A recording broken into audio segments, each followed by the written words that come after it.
بسم اللہ الرحمن الرحیم الحمد للہ رب العالمین والعاقبۃ للمتقین والصلاة والسلام علی سید الانبیاء والمرسلین سیدنا و مولانا محمد وآلہ واصحابہ اجمعین اما بعد فقد قال رسول اللہ صلی اللہ علیہ وسلم اذا رأيتم الذين يسبون اصحابي فقولوا لعنة الله على شركم او كما قال علیہ الصلاة والسلام۔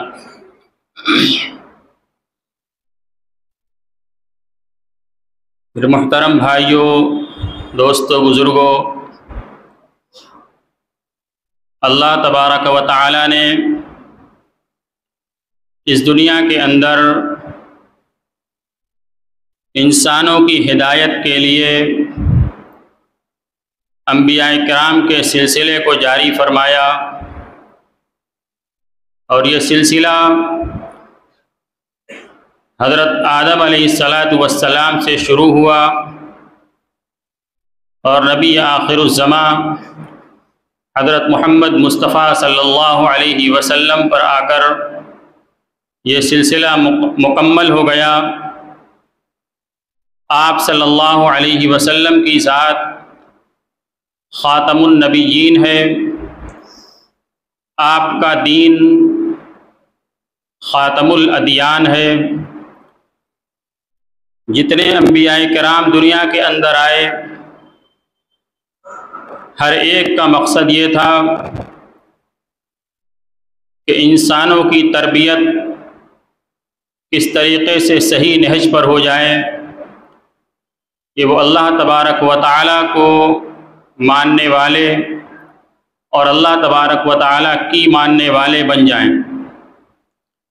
یہی پیغام تمام انبیاء کرام کا رہا۔ حضرت نبی اکرم صلی اللہ علیہ وسلم نے بھی اسی پیغام کو دنیا والوں تک پہنچایا، اور جو دین دیا گیا اور اس کی جو محنت دی گئی، اس کا مقصد بھی یہی ہے کہ انسانیت صحیح رخ کے اوپر گامزن ہو جائے، ایسے راستے پر چلے جس پر چلنے سے اس کو دنیا اور آخرت دونوں جہان کی کامیابی مل جائے۔ اس کے لیے دلوں کے اوپر محنت کرنی پڑے گی، چنانچہ انبیاء کرام نے محنت کی۔ انبیاء کرام کی محنت کے بعد جب ان کا سلسلہ ختم ہو گیا تو رسول اکرم صلی اللہ علیہ وسلم نے اس دنیا والوں کے سامنے آپ کے پاس اللہ تبارک و تعالیٰ کی جو تعلیمات آئی تھی قرآن پاک کی صورت میں، اور آپ کی جو اپنی تعلیمات تھی اس کا ایک چلتا پھرتا نمونہ صحابہ کرام کی صورت میں دنیا والوں کے سامنے پیش کر دیا۔ یعنی پورے دین کی عملی مثال صحابہ کرام کی صورت میں دنیا والوں کے پاس موجود تھی کہ دین کے کس حکم کے اوپر کس طریقے سے عمل کیا جائے گا، وہ طریقہ صحابہ کی سیرت کے اندر آپ کو مل جائے گا۔ حضرات صحابہ کرام اس دنیا کے اندر انبیاء کرام کے بعد سب سے اعلیٰ اور برتر جماعت ہے، اور یہ وہ جماعت ہے جس کو اللہ تبارک و تعالی نے اس دنیا کے اندر جناب رسول اللہ صلی اللہ علیہ وسلم کی صحبت کے لیے اور شرف صحابیت سے نوازنے کے لیے روز الست کے اندر ان کا انتخاب فرمایا تھا۔ چنانچہ ایک حدیث کے اندر یہ مضمون بیان کیا گیا ہے کہ اللہ تبارک و تعالی نے تمام ذریتوں میں سے سب سے پہلے حضرت نبی اکرم صلی اللہ علیہ وسلم کا انتخاب کیا تمام روحوں میں سے، پھر اس کے بعد دیگر انبیاء کرام کا انتخاب کیا، اور پھر اس کے بعد جناب رسول اللہ صلی اللہ علیہ وسلم کی صحبت کے لیے جو لوگ آپ کے صحابی بننے والے تھے ان کا اللہ تبارک و تعالیٰ نے انتخاب کیا۔ تو صحابہ کرام کی جماعت یہ کوئی عام جماعت نہیں ہے، بلکہ اللہ تبارک و تعالیٰ کی منتخب کردہ جماعت ہے، اس لیے کہ اس جماعت کو قیامت تک کے لیے دنیا والوں کے لیے نمونہ بنانا تھا، اس جماعت کو حق کا پیغامبر بنانا تھا، اس جماعت کو حق کا داعی بنانا تھا، اس جماعت کو باطلوں کے سر کے اوپر یعنی ان کے مسکن کو تباہ کرنے کے لیے دنیا کے اندر بھیجا گیا تھا، پوری دنیا میں اسلام کے نعرے کو پہنچانے کے لیے اس جماعت کا انتخاب کیا گیا تھا۔ تو یہ صحابہ کرام کی جماعت اللہ تبارک و تعالیٰ کی منتخب کردہ جماعت ہے۔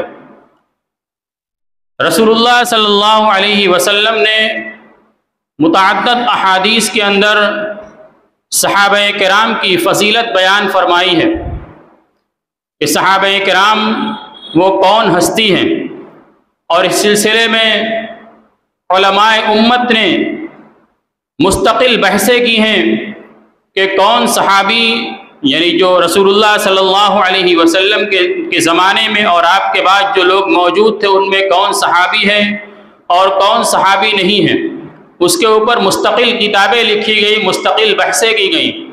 چنانچہ حافظ ابن حجر عسقلانی نے اپنی کتاب شرح نخبہ کے اندر صحابیت کی تعریف کی ہے، الصحابی من لقی النبی صلی اللہ علیہ وسلم مؤمنا به ومات علی الاسلام، کہ صحابی وہ شخص ہوگا جس نے رسول اللہ صلی اللہ علیہ وسلم سے ایمان کی حالت میں ملاقات کی ہو، مسلمان ہوتے ہوئے رسول اللہ صلی اللہ علیہ وسلم سے ملاقات کی ہو۔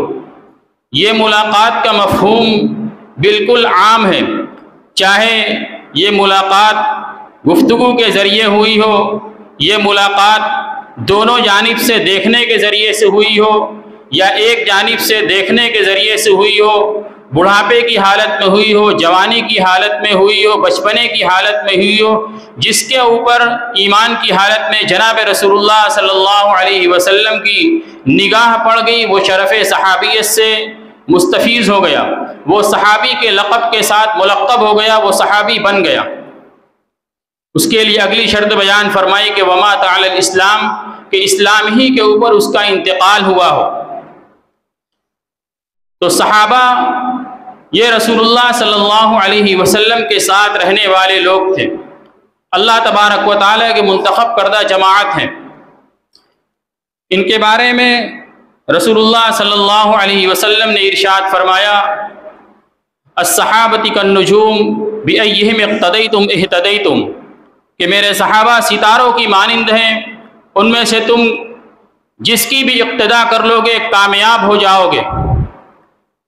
دوسری حدیث کے اندر رسول اللہ صلی اللہ علیہ وسلم نے ارشاد فرمایا، لمبی حدیث، اس حدیث کا مضمون یہ ہے، اس حدیث کے اندر یہ بیان کیا گیا ہے کہ آپ صلی اللہ علیہ وسلم کی عادت مبارک تھی کہ آپ اکثر آسمان کی طرف نگاہ اٹھا کر دیکھا کرتے تھے۔ یہ نگاہ اٹھا کر دیکھنا کیوں تھا؟ محدثین نے لکھا ہے کہ نگاہ اٹھا کر دیکھنا اس لیے تھا کہ آپ صلی اللہ علیہ وسلم کو حضرت جبریل کا انتظار رہا کرتا تھا کہ حضرت جبریل آئیں گے وحی لے کر اللہ تبارک و تعالیٰ کے پاس سے۔ ایک مرتبہ ایسے ہی رسول اللہ صلی اللہ علیہ وسلم نے آسمان کی طرف نگاہ اٹھائی، رات کا وقت تھا، آسمان بالکل صاف شفاف تھا اور آسمان پر ستارے چمک رہے تھے۔ رسول اللہ صلی اللہ علیہ وسلم نے ارشاد فرمایا کہ یہ جو ستارے آسمان کے اوپر تمہیں نظر آ رہے ہیں، یہ ستارے آسمان کی حفاظت کے ضامن ہیں۔ جب تک آسمان کے اوپر ستارے موجود رہیں گے، آسمان اسی طریقے سے باقی رہے گا، آسمان کی چھت اسی طریقے سے سلامت رہے گی۔ اور اگر یہ ستارے ختم ہو جائے تو وہ چیز آئے گی جس کا تم سے وعدہ کیا گیا۔ وہ وعدہ کیا ہے؟ قرآن پاک کے اندر چند صورتوں کے اندر اللہ تبارک و تعالیٰ نے قیامت کا تذکرہ فرمایا، اذا السماء انشقت، اور اسی طریقے سے اور بھی دوسری صورتوں کے اندر کہ جب آسمان پھٹ جائے گا، روئی کے گالے کے طریقے سے اڑ جائے گا، چاند ستارے ختم ہو جائیں گے، ہر چیز ختم ہو جائے گی، یعنی پہلے چاند ستارے ختم ہوں گے، پھر اس کے بعد آسمان ختم ہو جائے گا۔ پھر اس حدیث کے اندر رسول اللہ صلی اللہ علیہ وسلم نے آگے جو مضمون بیان کیا ہے اسی کو میں سنانا چاہتا ہوں۔ رسول اللہ صلی اللہ علیہ وسلم نے ارشاد فرمایا کہ میرا وجود صحابہ کرام کے لیے حفاظت کا ضامن ہے۔ جب تک میں اس دنیا کے اندر صحابہ کے درمیان موجود ہوں، صحابہ کی جماعت ہر طرح کے فتنوں سے محفوظ رہے گی۔ اور پھر اس کے بعد آپ نے ارشاد فرمایا کہ میرے صحابہ کا وجود یہ ان کے بعد والے لوگوں کے لیے حفاظت کی ضمانت ہے، یعنی جب تک میرے صحابہ موجود رہیں گے تو ان کے ساتھ جو لوگ ہیں، ان کے بعد والے، وہ ان کی صحبت کی بنیاد پر وہ ہر طرح کے فتنوں سے محفوظ رہیں گے۔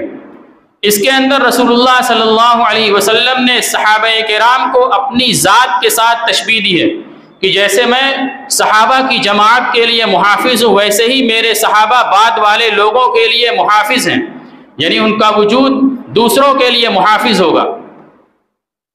تیسری حدیث کے اندر رسول اللہ صلی اللہ علیہ وسلم نے ارشاد فرمایا کہ جب زمانہ آگے بڑھے گا اور لوگ غزوات کے اندر جائیں گے اور جنگوں کے اندر جائیں گے تو سوال کیا جائے گا کہ کیا تمہاری اس جماعت کے اندر کوئی صحابی رسول موجود ہے؟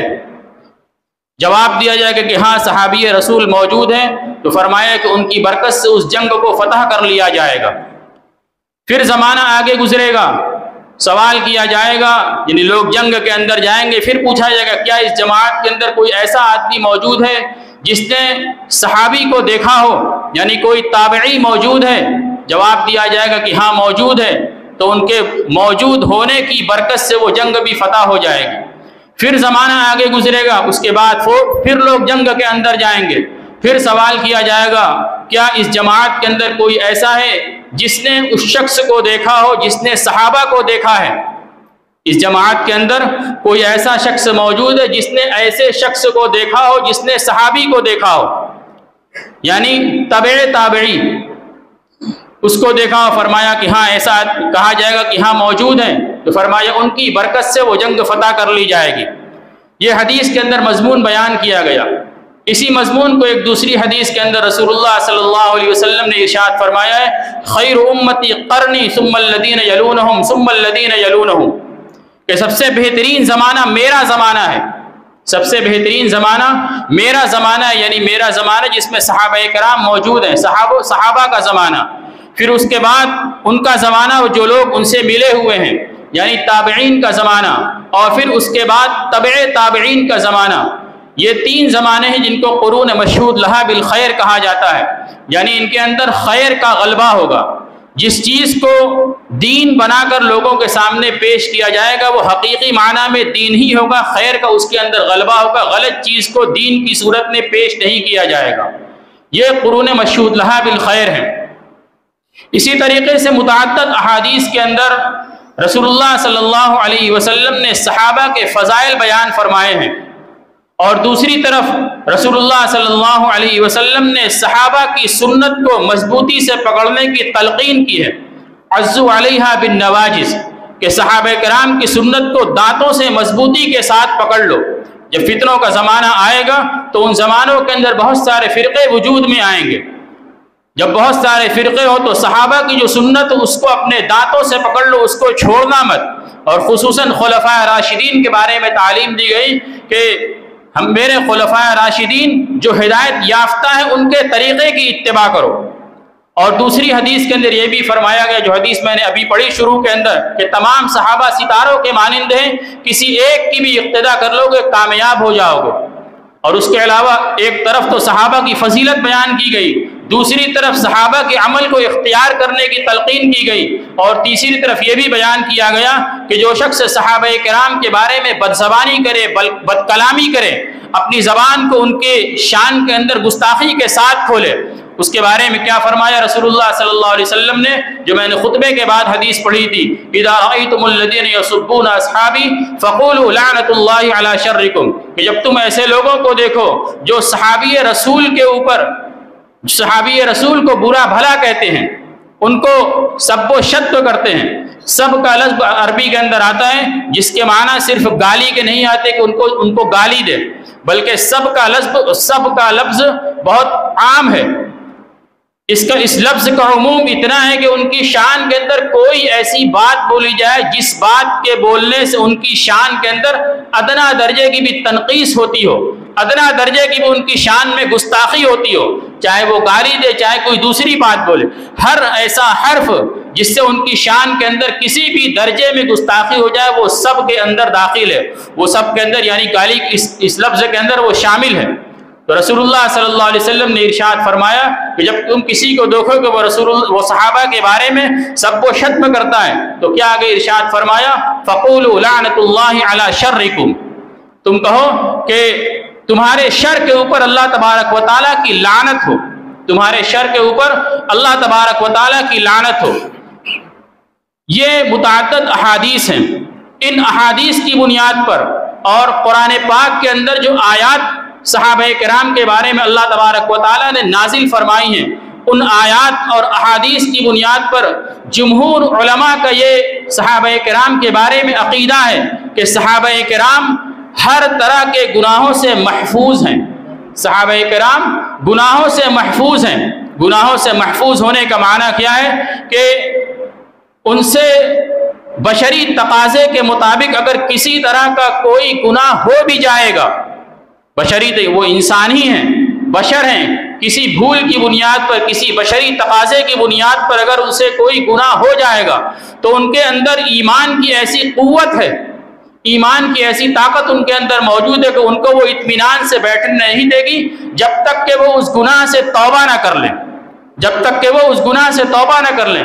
چنانچہ احادیث کے اندر متعدد واقعات صحابہ کرام کے موجود ہے کہ اگر ان سے کوئی گناہ ہو گیا تو رسول اللہ صلی اللہ علیہ وسلم کی مجلس کے اندر گئے اور کیا فرمایا کہ اللہ کے نبی صلی اللہ علیہ وسلم مجھے پاک کر دیجئے۔ ایک صحابی کا واقعہ لکھا ہوا ہے کہ رسول اللہ صلی اللہ علیہ وسلم کی مجلس میں پہنچتے ہیں اور کہتے ہیں کہ مجھ سے یہ گناہ ہو گیا، یعنی زنا کا ارتکاب ہو گیا، اور اپنے آپ کو رجم کرنے کے لیے پیش کرتے ہیں۔ رجم کس کو کہتے ہیں؟ کوئی معمولی سزا نہیں ہے۔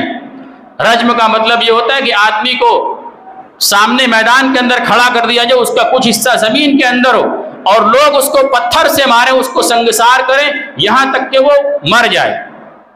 رجم کرنے کے لیے اپنے آپ کو پیش کر رہے، اتنی بڑی سزا کے لیے اپنے آپ کو پیش کر رہے ہیں، کس بنیاد پر؟ کیا داعیہ ہے؟ کون سی چیز ان کو مجبور کر رہی ہے؟ وہ ان کو اندر کا ایمان ہے جو ان کو مجبور کر رہا ہے کہ مجھ سے جو گناہ ہوا ہے میں دنیا ہی میں اس گناہ سے پاک ہو جاؤں۔ اسی طریقے سے کسی صحابی کا واقعہ آتا ہے کہ ان سے کوئی گناہ ہو گیا تو اپنے آپ کو مسجد نبوی کے اندر لا کر ستون سے باندھ دیتے ہیں اور کہتے ہیں کہ جب تک میری توبہ قبول نہیں ہوگی تب تک میں اپنے آپ کو اس کھمبے سے نہیں کھولوں گا۔ چنانچہ جب ان کی توبہ قبول ہوتی ہے اس کے بعد وہ کھمبے سے ان کو کھول دیا جاتا ہے۔ یہ صحابہ کرام ہیں۔ ان آیات اور احادیث کی روشنی میں جمہور علماء کا یہ مسلک ہے کہ صحابہ کرام تمام کے تمام محفوظ ہیں اور صحابہ کرام تمام کے تمام عادل ہیں۔ عادل ہونے کا مطلب کیا ہوتا ہے؟ عادل ہونے کا معنی حافظ ابن حجر اسقلانی نے اپنی کتاب کے اندر لکھا ہے، العدل من له ملکۃ تحملہ علی ملازمۃ التقوی والمروۃ، کہ عادل وہ شخص ہے جس کے اندر ایسا ملکہ ہو، جس کے اندر ایسی قوت راسخہ ہو، ایسی طاقت جس کے اندر موجود ہو جو اس کو تقوی اور مروت کے اوپر برانگیختہ کرے، تقوی اور مروت کے اوپر اس کو آمادہ کرے، یعنی اس کو اندر سے مجبور کرے کہ وہ تقوی کو اختیار کرے، مروت کو اختیار کرے، خلاف تقوی اور خلاف مروت کوئی کام نہ کرے۔ اور تقوی کس کو کہتے ہیں؟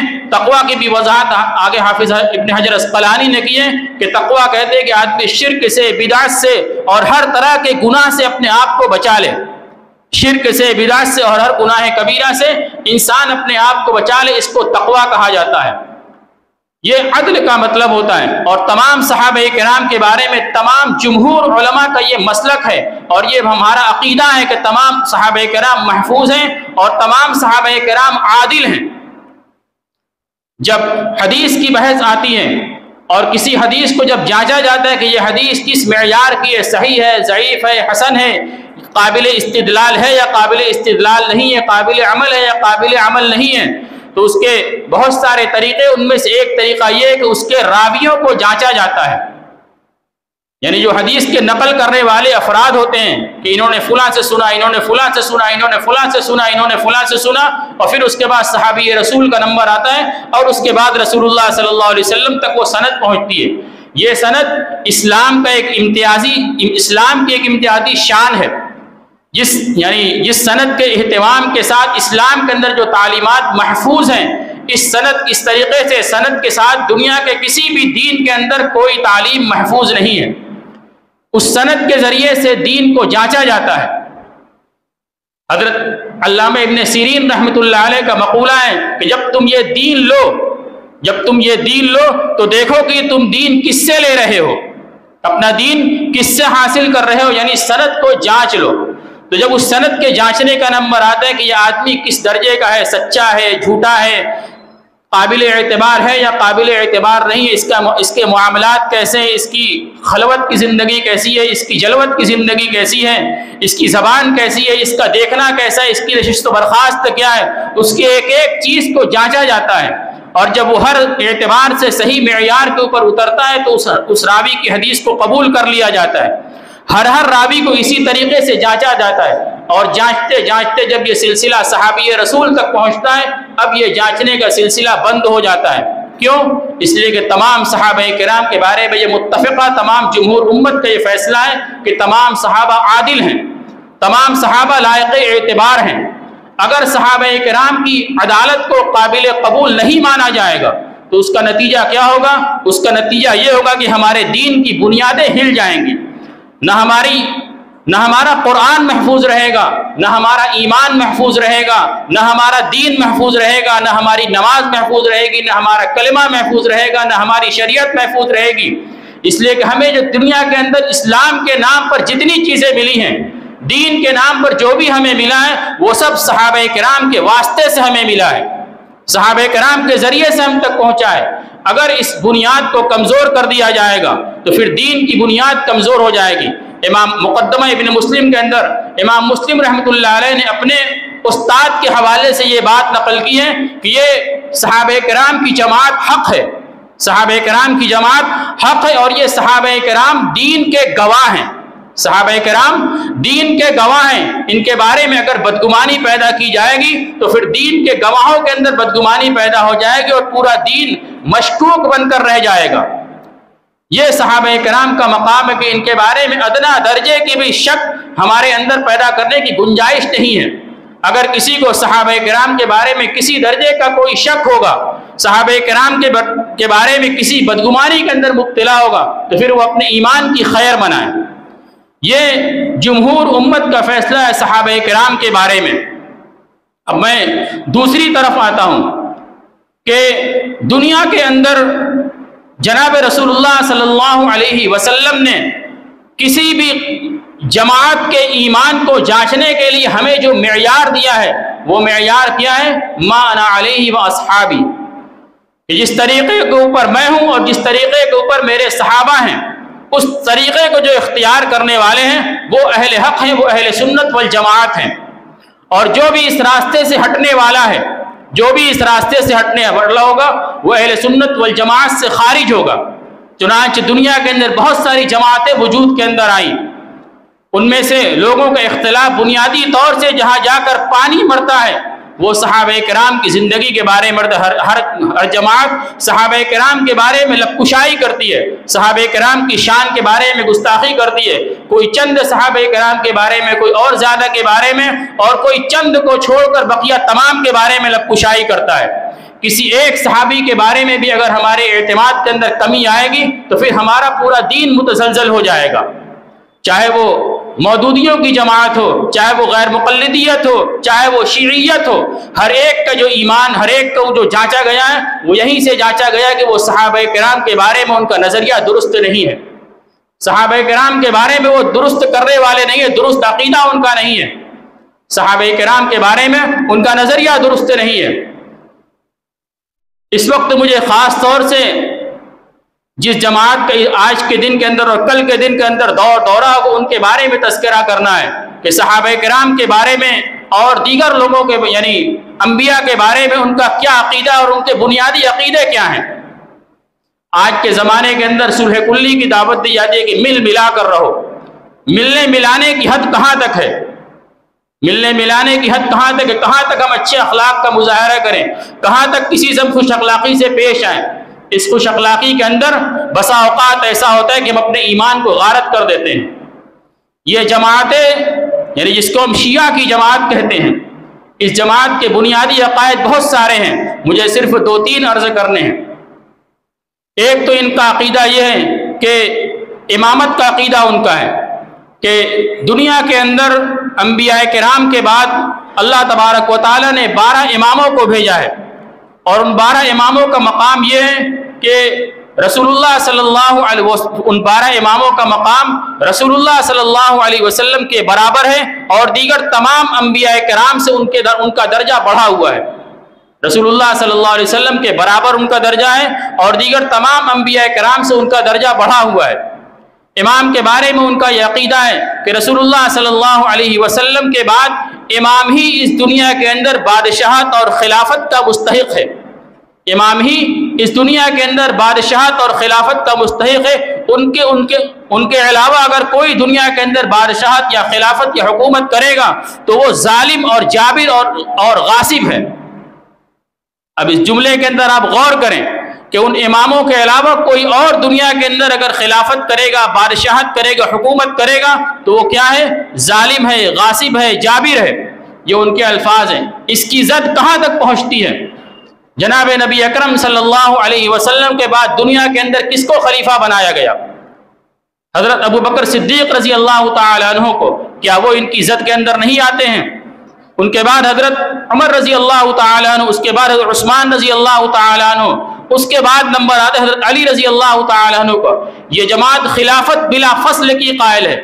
خلافت بلا فصل کا کیا مطلب ہوا؟ کہ رسول اللہ صلی اللہ علیہ وسلم کے دنیا سے پردہ فرما جانے کے بعد حضرت علی رضی اللہ تعالی عنہ ڈائریکٹ خلافت کے مستحق تھے، اور ان کا یہ کہنا ہے کہ رسول اللہ صلی اللہ علیہ وسلم نے حجۃ الوداع سے لوٹتے ہوئے غدیر خم کے مقام کے اوپر تمام صحابہ کرام کو جمع کر کے اس بات کی نصیحت کی تھی کہ اللہ تبارک و تعالیٰ کی طرف سے مجھ سے یہ کہا گیا ہے کہ میرے بعد خلافت حضرت علی کو دے دینا، میرے بعد خلافت علی کو دے دینا۔ یہ ان کی کتابوں کے اندر لکھا ہوا ہے، اور ان کا یہ عقیدہ ہے کہ امامت برحق ہے، اور یہ امامت یہ ان کے عقیدے کے ساتھ ہے کہ اگر کوئی توحید کو مانے، رسالت کو مانے اور دیگر چیزوں کو مانے، لیکن اگر امامت کو نہیں مانے گا تو اس کے ایمان کے اندر نقص ہے، اس کا ایمان مکمل نہیں ہے۔ وہ 12 امام کو مانتے، وہ 12 امام کون کون ہیں اس کا شمار مجھے نہیں کرانا۔ اس کی ابتدا ہوتی ہے حضرت علی رضی اللہ تعالیٰ عنہ سے۔ حضرت علی رضی اللہ تعالیٰ عنہ پہلے امام ہیں، پھر اس کے بعد دوسرے امام ان کے صاحبزادے حضرت حسن، تیسرے امام حضرت حسین، پھر ان کے بعد ان کی اولادوں کے اندر ہی اس طریقے سے امام چلے ہیں۔ 11 امام دنیا کے اندر آ چکے ہیں۔ 11ویں امام سن 260 ہجری کے اندر دنیا سے چلے گئے۔ پھر اس کے بعد جو ان کے 12ویں امام ہیں، جو ان کے کہنے کے مطابق مہدی ہیں، وہ جب 4 یا 5 سال کی عمر کے اندر تھے تو وہ دنیا سے یعنی عجیب طریقے سے دنیا سے غائب ہو گئے، یعنی اغراض کے طریقے سے دنیا سے غائب ہو گئے، اور وہ غار سرہ من رع کے اندر ہیں۔ اور ان کا اس سلسلے میں یہ عقیدہ ہے کہ جب شروع میں وہ غار سرہ من رع کے اندر گئے تو وہاں جا کر وہاں سے خط و کتابت ہوتی تھی، فرستادے وہاں جاتے، وہاں سے خط و کتابت کرتے، اور اس کے مطابق دنیا میں احکام جاری ہوتے۔ کچھ زمانے تک یہ چلتا رہا، اور پھر اس کے بعد یہ خط و کتابت بھی ختم ہو گئی۔ تو 260 ہجری کے بعد سے آج 1445 ہجری چل رہا ہے، تقریباً 1200-1300 سال کا زمانہ گزر گیا، 1250 سال کا تقریباً زمانہ گزر گیا۔ وہ غار سرہ من رع کے اندر انہی کا ان کو انتظار ہے۔ تو ان کے بارے میں ان کا یہ عقیدہ ہے کہ وہ امام ہیں، اور امامت کا عقیدہ ان کا مستحضر ہے کہ اگر کوئی امام نہیں مانے گا تو اس کا ایمان مکمل نہیں ہوگا۔ ایک تو عقیدہ ان کا یہ ہے۔ دوسرا عقیدہ ان کا صحابہ کرام کے بارے میں ہے۔ صحابہ کرام کے بارے میں ان کا عقیدہ تبرہ کا ہے۔ تبرہ کا لفظ آپ نے پہلے بہت سنا ہوگا۔ تبرہ کے معنی کیا ہوئے؟ عقیدہ تبرہ کس کو کہتے ہیں؟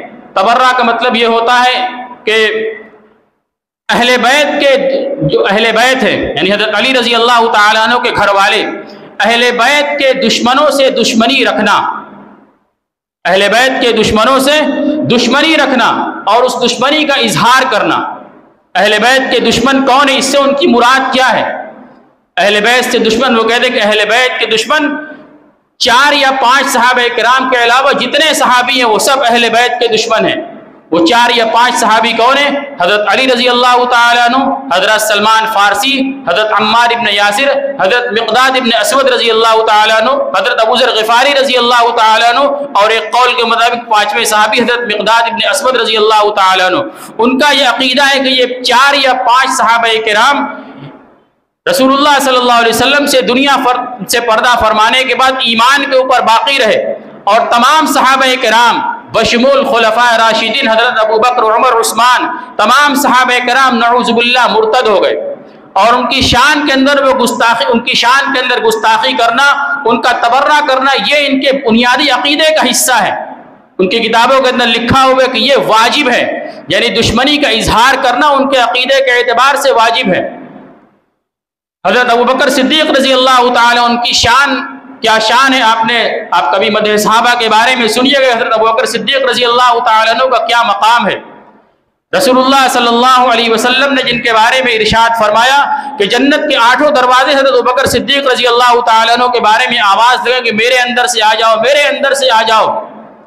رسول اللہ صلی اللہ علیہ وسلم نے جن کے بارے میں ارشاد فرمایا کہ دنیا میں میں نے ہر ایک کے حق کو ادا کر دیا سوائے ابو بکر کے حق کو، یعنی ان کے حق کو میں ادا نہیں کر سکا، جن کے بارے میں اللہ تبارک و تعالی نے جن کے بارے میں قرآن پاک کے اندر نازل کر دیا گیا لا تحزن ان اللہ معنا، اور متعدد روایات کے ابو بکر صدیق رضی اللہ تعالیٰ عنہ کے فضائل بیان کیے گئے۔ اسی طریقے سے عمر رضی اللہ تعالیٰ عنہ، ان کے بھی فضائل بے شمار ہیں، بے شمار فضائل ہیں۔ ابھی آپ نے ان کی ایک فضیلت سنی پچھلے بیان کے اندر کہ انہوں نے جو دعا کی، شہادت کی، اللہ تبارک و تعالیٰ نے مدینہ منورہ کے اندر رہتے ہوئے ان کی شہادت کی دعا کو قبول کر لیا۔ وہ رسول اللہ صلی اللہ علیہ وسلم کے مطلوب ہیں، اللہ تبارک و تعالیٰ نے دعا کر کے اللہ تبارک و تعالیٰ سے ان کو مانگا ہے کہ اسلام کو ان کے ذریعے سے قوت پہنچا، جن کے بارے میں رسول اللہ صلی اللہ علیہ وسلم نے ارشاد فرمایا کہ اگر میرے بعد کوئی نبی ہوتے تو عمر ہوتے۔ یہ حضرت ابو بکر صدیق رضی اللہ تعالیٰ عنہ اور عمر رضی اللہ تعالیٰ عنہ کی شان ہے، لیکن خصوصیت سے انہی دونوں کے بارے میں ان کا نظریہ، ان کی زبان انتہائی غلیظ ہے۔ ان کی کتابوں کے اندر لکھا ہوا ہے کہ جہنم کے اندر ایک کنواں ہے جس کنویں کے اوپر پتھر پڑا ہوا ہے، اس کنویں کے اندر کون ہے؟ ان کی کتاب کے اندر لکھا ہوا کہ اس کنویں کے اندر معاذ اللہ حضرت ابو بکر صدیق اور حضرت عمر اس کنویں کے اندر جائیں گے۔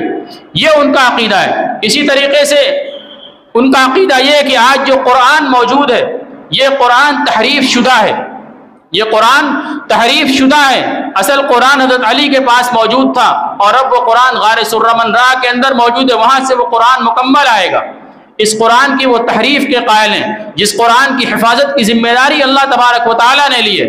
تو میرے بھائیوں، دوستو، بزرگوں، میری پوری گفتگو خلاصہ یہ کہ صحابہ کرام کی جماعت وہ جماعت ہے جن کے بارے میں ہمیں اپنے عقیدے کو بالکل درست رکھنا ہے کہ صحابہ کرام ہر طرح کی زبان دراری سے محفوظ ہیں، وہ کسی طرح کی سب و شتم ان کی شان کے اندر کی جائیں وہ اس لائق نہیں، بلکہ وہ عادل ہیں، وہ صادق ہیں، وہ سچے ہیں، وہ رسول اللہ صلی اللہ علیہ وسلم کے صحابی ہیں، وہ تمام کے تمام صحابہ جنتی ہیں۔ اللہ تبارک و تعالیٰ نے ان کی رضا کا پروانہ دیا ہے۔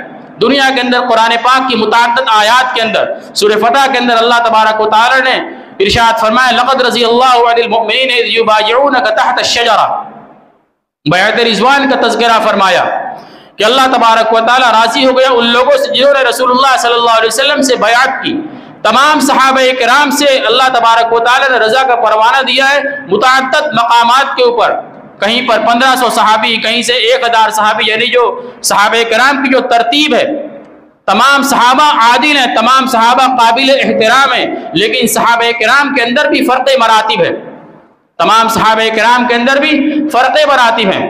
خلفاء راشدین یہ سب سے اعلیٰ ہے، اور ان خلفاء راشدین کے اندر بھی ترتیب ہے، سب سے پہلے حضرت ابوبکر صدیق، پھر ان کے بعد حضرت عمر فاروق، ان کے بعد حضرت عثمان غنی، اور ان کے بعد حضرت علی رضی اللہ تعالی عنہ، اس کے بعد بقیہ 6 عشرہ مبشرہ، پھر ان کے بعد مقام آتا ہے اصحاب بدر کا، پھر ان کے بعد مقام آتا ہے اصحاب احد کا، پھر ان کے بعد مقام آتا ہے جو لوگ صلح حدیبیہ کے موقع پر موجود تھے، جنہوں نے حضرت عثمان رضی اللہ تعالیٰ عنہ کے بارے میں جب یہ سنا کہ ان کو مکہ کے اندر شہید کر دیا گیا، تو وہاں پر انہوں نے ایمان اور موت کے اوپر رسول اللہ صلی اللہ علیہ وسلم کی بیعت کی۔ ہر ایک کے بارے میں یعنی یہ ان کے فرقے میں اس کے بعد جو مرتبہ ہے وہ فتح مکہ کے موقع پر جو ایمان لانے والے ان کا مرتبہ ہے۔ یہ فرق مراتب تو ضرور ہے، لیکن تمام صحابہ کرام یہ عادل ہیں، تمام صحابہ کرام اس لائق ہے کہ ان کی ہر بات کے اوپر کان دھرا جائے، کسی کی شان کے اندر ادنا گستاخی کو روا نہ رکھا جائے۔ یہ صحابہ کرام کی ذات ہے۔ اخیر میں صرف ایک بات اور عرض کرنی ہے، آپ بات عرض کر کے میں بات کو مکمل کروں، میرا وقت مکمل ہو رہا ہے۔ ابھی آپ نے صحابہ کرام کے بارے میں بات سنی، اہل سنت والجماعت کا صحابہ کرام کے بارے میں کیا عقیدہ ہے وہ سنا، اور کچھ تھوڑی سی گفتگو دوسرے لوگوں کے بارے میں سنی۔ حضرت امام ابو حنیفہ رحمۃ اللہ علیہ نے ایک معیار دیا ہے کہ کون اہل سنت والجماعت میں سے اور کون اس سے خارج ہے۔ امام اعظم ابو حنیفہ رحمۃ اللہ علیہ نے ایک معیار دیا ہے، وہ معیار کیا ہے؟ وہ معیار یہ ہے یفضل الشیخین، کہ شیخین کو فضیلت دے۔ شیخین سے مراد کون ہے؟ حضرت ابو بکر صدیق رضی اللہ تعالیٰ عنہ اور حضرت عمر رضی اللہ تعالیٰ عنہ، ان دونوں کی ذات کو تمام صحابہ کے اندر سب سے مقدم رکھے۔ اور پھر اس کے بعد آگے ارشاد فرمایا، دوسری علامت بیان فرمائی وَيُحِبُّ الْخَطَنَيْنِ، کہ رسول اللہ صلی اللہ علیہ وسلم کے دونوں داماد سے محبت رکھے۔ رسول اللہ صلی اللہ علیہ وسلم کے دونوں داماد کون ہیں؟ حضرت عثمان غنی رضی اللہ تعالیٰ عنہ، جن سے رسول اللہ صلی اللہ علیہ وسلم نے یکے بعد دیگرے 2 بیٹیاں ان کے نکاح کے اندر دی۔ اور پھر حضرت علی رضی اللہ تعالیٰ عنہ، وہ تو مشہور ہے، آپ حضرات جانتے ہیں۔ اور تیسری علامت رسول اللہ صلی اللہ علیہ وسلم نے ارشاد فرمائی وَيَرَى الْمَسْحَ عَلَى الْخُفَّيْنِ، کہ خفین کے اوپر مسح کرنے کو جائز سمجھتا ہو۔ پہلی جو علامت بیان فرمائی کہ فضیلت شیخین کا قائل ہو۔ فضیلت شیخین کے دنیا کے اندر کون قائل نہیں ہے؟ یہی شیعہ حضرات فضیلت شیخین کے قائل نہیں ہیں۔ وہ کیا کہتے ہیں؟ وہ تبرری کیا کرتے ہیں؟ وہ بھی آپ حضرات نے سنا کہ کیا تبرہ وہ کرتے ہیں۔ پھر اس کے بعد جو دوسری علامت ہے کہ ختنین سے محبت کرنے والا ہو، یہ خوارج کے بارے میں، خوارج حضرت عثمان حضرت علی رضی اللہ تعالیٰ عنہ کے بارے میں بدگمان تھے۔ اور تیسری جو علامت ہے یہ بھی خوارج کے بارے میں، کہ خوارج مسح علی الخفین کو جائز نہیں سمجھتے ہیں۔ مسح علی الخفین کی حدیث حضرت حسن بصری رحمۃ اللہ علیہ ارشاد فرماتے ہیں کہ مجھے جب 70 صحابہ کرام سے مسح علی الخفین کی حدیثیں پہنچی ہیں، تب میں نے مانا کہ مسح علی الخفین درست ہے، یعنی مسح علی الخفین کی حدیثیں تواتر کے درجے تک پہنچی ہوئی ہیں۔ یہ اہل سنت والجماعت کی علامت ہے۔ اس کے اندر پہلی جو 2 علامتیں ہیں، فضیلت شیخین اور محبت ختنین، اس کے اندر خلفاء راشدین کی پوری جماعت آ جاتی ہے۔ خلاصہ کلام یہ کہ خلفاء راشدین اور اس کے بعد جو تمام صحابہ کرام ہیں، ان تمام صحابہ کرام سے محبت کرنا یہ ہمارے ایمان کا جز ہے۔ اللہ تبارک و تعالی ہم سب کے ایمان کی حفاظت فرمائے۔ ایک اور بات عرض کرنی ہے کہ آج اور کل کے دن کے اندر، ابھی آپ نے عظمت صحابہ کو عنوان پر گفتگو سنی اور صحابہ کے بارے میں ہمارا کیا عقیدہ ہونا چاہیے۔